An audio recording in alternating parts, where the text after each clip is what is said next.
história da RD? Tipo assim, de onde que surgiu? Como é que foi? Qual o impacto? Vocês têm um evento que assim, bizarro de incrível. Só pra você ter uma ideia, um feedback pra você. Eu, quando comecei na internet, lá em 2014, eu sabia que tinha alguma coisa ali pra mim. Eu não sabia exatamente o que era. Então nessa de eu sei que tem alguma coisa pra mim, não sei exatamente o que é, eu vou pesquisar. RD me ajudou pra caramba. Então eu sou Legal. você mais um Legal. nos milhares que te dão feedback. A primeira página de captura foi pela RD. Tu lembra que tinha... Quer aprender a fazer página de captura? Que era muito simples. Você apertava 3 botões e aparecia uma página de captura, que eu capturei lead pela primeira vez, foi na RD. Então, olha só, pra mim, cara, que tava começando, não sabia nada, vim do mercado do esporte, educação física, 2014, eu vi os caras falando landing page. Eu falei, O que cara, será que é isso? o que é isso? Como faz? A RD que me solucionou. De graça. E eu vou até te falar. Eu fiz uma LP para um e-book que eu dei, que era 28 filmes que todo empreendedor deve assistir. Que legal. Lembrei até hoje, cara. 28 filmes que eu fazia gerou lead? Gerou lead. 1.030 e poucos leads. Animal. 1.036. E era assim, cara. Eu fazia um PowerPoint, botava lá, Coração Valente, uma frase do Mel Gibson lá, pum, outro livro, outro filme. E todo esse processo fiz pela RD, cara. Então, tipo, gratuito, quer aprender, vai por aqui e tal. E depois virei cliente da RD. Mas conta aí a história da RD pra gente. Cara, a história da RD, ela começou numa outra empresa que chamava Praesto. A Praesto, o que ela fazia? Ela vendia aplicativo e site pra celular. Okay. Numa época em que não tinha iPhone ainda, não tinha Android, quer dizer, muito antes da coisa toda bombar e de ser de fato uma oportunidade grande. Mas vendia qual, né? A gente tá você pegava celular? Aqueles Nokia N95, aquelas da coisas cobrinha, do joguinho da cobrinha? Não, era um pouquinho mais pra frente, não chegou a tanto. Mas você precisava, assim, ia fazer eventos, então tinha o catálogo do evento. Só que assim, a galera mal tinha internet no celular, era muito ruim, né? Era aquele GPRS e tal. Então você tinha que ter um totem, disparador de Bluetooth. Praesto foi de 2005 a 2010, Caracas. Então ela pegou o comecinho, chegou a fazer algumas coisinhas pro iPhone bem no comecinho, primeira, segunda geração ali, que foi 2008, 2009. E na Praesto, o que aconteceu? Cara, uma empresa pequena em Floripa, de serviços, numa época em que o mundo era muito menos conectado, então os grandes anunciantes, o pessoal estava em São Paulo, a gente lá meio isolado em Floripa, e um time pequeno, e falou, poxa, a gente precisa fazer as pessoas conhecerem isso aqui, a gente precisa fazer elas entenderem melhor de mobile marketing. E a Presto começou a trabalhar com conteúdo sobre mobile, sobre o mundo mobile. Então fazia campanhas, por exemplo, um mobile site por dia, ia apresentando para a galera descobrir que existia isso, que era algo que fazia sentido olhar mais fundo e tal. E a gente foi percebendo que aquilo dava certo, que aquilo funcionava, as pessoas pesquisavam como fazer um aplicativo mobile, caiu no blog nosso. Como desenvolver um mobile site, caiu no nosso blog. Cuidados na hora de fazer o seu site mobile, caiu no nosso blog. E aí a gente falou, cara, tem uma coisa aqui, funciona bem, só que ao mesmo tempo, não é muito fácil de fazer. Né? Você precisa de uma ferramenta para otimizar o Google, outra para fazer relatório, e as duas não se conversam, e a outra para mandar e-mail. Então, a gente tinha desenvolvedores, era um time técnico, a gente conseguia na gambiarra fazer funcionar. Mas a gente começou a olhar para o mercado e falar, as pequenas e médias do Brasil, elas não têm ideia do que deve ser feito, elas não conhecem metodologia, mesmo que conhecessem, elas não têm capacidade de implementação. Perfeito. Não tem time de tecnologia, não tem gente para criar landing page, para otimizar o site, para mandar um e-mail adequado. Então, naquele momento, a publicidade para uma pequena e média era ou coisa muito simples, tipo um panfletinho na rua, alguma coisa assim, ou não fazia, né? Elas pensavam, agência é coisa de empresa grande, é outro contexto. E a gente começou a ver esse mercado começando a surgir nos Estados Unidos. Assim, os primeiros players, os que começaram a falar de inbound marketing e tal, na época eles tinham 1.000 clientes, 500 clientes, estava assim, super no comecinho. A gente falou, olha, tem potencial para a mesma coisa aqui. Só que não vai dar para ser igualzinho, porque o nível de maturidade, de preparo, própria questão de preço, moeda, tem tanta coisa lá que não vai funcionar quando eles vierem para cá, que a gente tem condições de criar algo muito mais adaptado, muito mais cabível numa empresa brasileira, num contexto brasileiro. Ok. E aí a gente começou, e aí foi curioso, porque A primeira coisa que a gente fez antes de começar o produto, antes de qualquer coisa, foi um blog. A gente falava assim, cara, se as pessoas não prestarem nem atenção no conteúdo que a gente fala, imagina comprar um produto. Sim. Né? A gente começou a vender consultoria e a gente já sabia que ia ser uma empresa de produto, de tecnologia. Quando você fala gente, é a turma que veio Da Praesto, pulei essa parte da conversa. Então a gente entendeu que isso era uma oportunidade e resolveu se juntar. Então 5 pessoas que já tinham trabalhado junto na Praesto, incluindo o CEO, o Eric, fundador, resolveram se juntar e começaram a RD. Tá bom.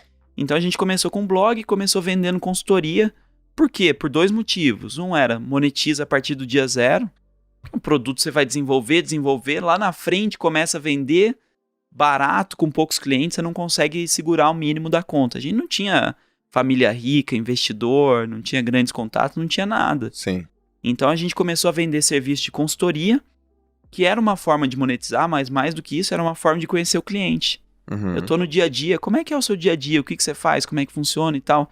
E a gente começou a simular partes do software, falar assim, puxa, você precisa criar uma landing page, uma página de captura. Vou te mandar esse formulário aqui, um Google Forms. Escreva aqui, título, subtítulo, suba aqui uma imagem. Aí ele preenchia, meia hora depois ele recebia um e-mail falando assim, atenção, sua landing page está pronta, acesse aqui. Falei, e aí, você gostou disso? Não, gostei, tá legal. Então beleza, tá ótimo, era o que a gente precisava. Então a funcionalidade vai ser assim, vamos desenvolver assim, e começava a trabalhar. Então a gente queria minimizar o desperdício, a chance que era fazer uma coisa que ninguém quisesse. Essa é a base do... Você gosta muito de livros? Vamos do primeiro aí, né? O 4 Steps to the Epiphany, que foi o Stephen Blank. Eu não me lembro como eles traduziram, acho que do sonho à realização em 4 passos. E depois o Lean Startup, que é discípulo dele, que é o Eric Ries, ficou super conhecido. O que ele fala? O maior desperdício que tem numa startup é você construir um produto que ninguém quer. Exatamente. É você fazer algo e de repente perceber que não tem demanda. Então, a gente quis conhecer a fundo e vivenciar a realidade para começar a conhecer, para começar de fato a desenvolver algo útil, algo atrativo. E aí, nesse meio do caminho, a gente começou a ir botando funcionalidade, de repente, olha, dá para lançar uma versão. E, cara, lançamos e começamos a vender. Como a gente já fazia inbound marketing pra gente, a primeira coisa que a gente fez foi um blog, a gente fez um e-book super tosco, você falou que fazia, eu fiz um PowerPoint, eu sou péssimo no design, não tinha padrão nenhuma, não tinha relação nenhuma, uma coisa era desenho, outra coisa era imagem concreta e tal. Mas, cara, colocou no ar e gerou os primeiros leads, e foi captando contato. Quando a gente lançou, tinha um monte de gente que já seguia e que já se interessava no assunto. E falou assim, olha, agora temos uma ferramenta que faz isso, isso, isso. Em 2 meses a gente tinha batido 100 clientes. E aí quando a gente bateu 100 clientes. E aí quando a gente bateu isso, a gente falou, pô, tem coisa legal aqui. Tem escala esse negócio. E aí foi nesse momento, assim, 1 mês depois, um desses clientes, a gente conversou e acabou sendo o nosso primeiro investidor. Entrou na PF e falou, pô, gostei da ideia, gostei do time, vamos fazer, vamos. Cara, contratamos mais umas 5, 6 pessoas. 6 meses depois, a gente captou com um fundo de fato e dali pra frente, aí foi entrando mais capital e mais impacto, né? Hoje a RD tem 30 mil clientes, tem clientes em mais de 30 países, são 2 mil agências parceiras. Então, foi um pegar um negócio embrionário e cada vez adicionando mais escala pra coisa toda. E teu papel lá, cara? Você começou fazendo o quê? Migrou pro quê? Terminou no quê? Cara, e aprendeu o quê? O começo de toda startup, você tem que bater o escanteio e cabecear, né, cara? Então, assim, eu me lembro que eu sou mais novo, né, dos 5 fundadores. Todos já estavam no mercado, eu estava no meio da faculdade quando a gente começou. Então, eu fazia faculdade... De que você fazia? Administração. Tá. Fazia faculdade... Fazia marketing, fazia um pouquinho de atendimento e um pouquinho de vendas. Marketing era o meu core. Tá. E foi praticamente toda a trajetória. Tá? Então eu toquei marketing por quase 8... Foram 8 anos no final das contas. Então todo esse processo de produção de conteúdo. Depois a gente começou a trabalhar com campanha de anúncio. Depois com evento. Depois... Falo muito disso no livro, né? Mas o ponto pra gente, a gente foi empilhando práticas. E a soma dessas práticas começa a ficar poderosa. Então, Começou só com conteúdo, de repente conteúdo e automação de marketing, de repente conteúdo, automação de marketing, um SEO melhor, de repente um pouquinho de anúncio no Facebook, de repente um pouco mais de anúncio no Google. Aí agora vamos botar um programa de parceiros, as agências começando a vender, agora a gente vai trabalhar com eventos. E aí cada uma dessas coisas foi crescendo e a soma, ela causa um impacto incrível. Sim. Porque uma coisa é assim, poxa, a gente vai, bate um papo, falou da RD. Aí você entra no site meia boca, redes sociais mais ou menos. Agora você fala, entrou lá, rede social é legal, você começa a seguir.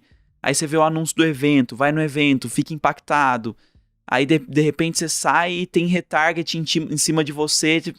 Você é bombardeado em todas as frentes, em todos os lados, e isso fica muito poderoso para o processo de aquisição. Mais do que isso, cria uma barreira, porque como é que você consegue copiar isso? Sim. Alguém novo entra, ele consegue fazer uma coisa igual a você. Ele consegue fazer 2, mas ele combinar 10, não é que ele não consegue, mas leva tempo. Sim. Né? E aí, esse é o lado bom de você ter plantado essa sementinha 10 anos lá atrás. A gente teve tempo para maturar, para amadurecer isso. Uma das perguntas que eu mais recebo é: qual que foi o momento da virada da RD? Qual que foi o ponto-chave? Eu não consigo pensar no momento da virada e num ponto-chave, assim. Eu assisti uma palestra do Guga Kirten no Day One. A gente já levou o Guga, inclusive, no Summit. Mas o Day One da Endeavor, ele fala sobre o dia 1, né? Os empreendedores falando sobre o dia que dali tudo virou. E o que o Guga falou, concordo 100%. Day One é todo dia, cara. É todo dia. É todo dia. Todo dia é o dia de chegar, de pensar o que tá ruim, fazer melhor, fazer diferente.